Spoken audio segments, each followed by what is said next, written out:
Pushpa 2 benefit show సందర్భంగా చోటు చేసుకున్న పరిణామాల నేపథ్యంలో తెలంగాణ ముఖ్యమంత్రి అసెంబ్లీలో కీలక ప్రకటన చేయటం, అందుకు భిన్నంగా సంక్రాంతి పండుగ సందర్భంగా విడుదలవుతున్న పెద్ద సినిమాల జాబితాలో మొదటిగా ఉన్న గేమ్ చేంజర్ మూవీకి అనుమతులను ఇవ్వటం ఆసక్తికరంగా మారింది.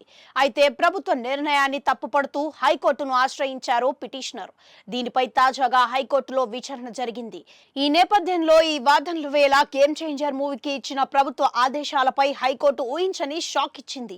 ఈ సినిమా టికెట్ల ధరల పెంపుపై జారీ చేసిన ఉత్తర్వులను 24 గంటల్లో పునఃసమీక్షించాలని ఆదేశించింది. గురువారం ఈ పిటిషన్ను విచారించిన జస్టిస్ బి విజయ్ సేన్ రెడ్డి శుక్రవారం మరోసారి విచారణ చేశారు. బెనిఫిట్ షోలకు నో చెబుతామని చెప్పిన ప్రభుత్వం అదనపు షో ద్వారా అనుమతులు ఇచ్చినట్లుగా పిటిషనర్ పేర్కొన్నారు. ఇదే విషయాన్ని పిటిషనర్ తరపు లాయర్ వాదనలు వినిపిస్తూ తెల్లవారుజామున అదనపు ప్రదర్శనలకు ప్రభుత్వం ఒప్పుకుందంటే వాటిని బెనిఫిట్ షోలుగానే పరిగణించాలని పేర్కొన్నారు.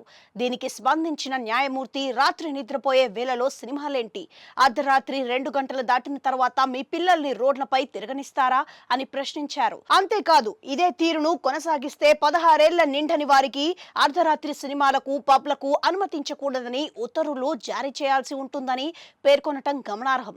నిబంధనల్ని ఉల్లంఘిస్తే రాత్రి 11 దాటిన తర్వాత సినిమా థియేటర్లు పబ్ల మూసివేతకు ఆదేశాలు ఇస్తామంటూ షాకింగ్ వ్యాఖ్యలు చేసింది. సంధ్యా థియేటర్ ఘటన తర్వాత బెనిఫిట్ షోలు ఉండవంటూ ప్రభుత్వం విధాన నిర్ణయాన్ని ప్రకటించిందని, తెల్లవారుజామున ఉదయం 4 గంటల నుంచి ఏకంగా 6 షోలకు అనుమతినిచ్చిన అంశాన్ని పిటిషనర్ తరపు న్యాయవాది ప్రస్తావించగా న్యాయమూర్తి జోక్యం చేసుకుని సినిమా ఇప్పటికే రిలీజ్ అయిన నేపథ్యంలో అదనపు షోలపై ఎలాంటి ఉత్తర్వులు ఇవ్వలేమన్నారు. దీనికి లాయర్ స్పందిస్తూ టికెట్ ధరల్ని ఈ నెల 11 నుంచి 19 వరకు అమల్లో ఉంటాయన్నారు.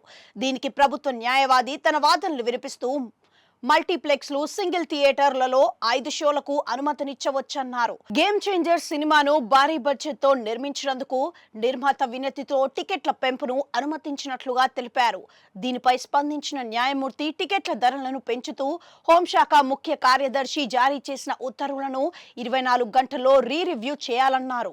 తదుపరి విచారణను ఈ నెల 28కు వాయిదా వేస్తూ ఆదేశాలు జారీ చేశారు.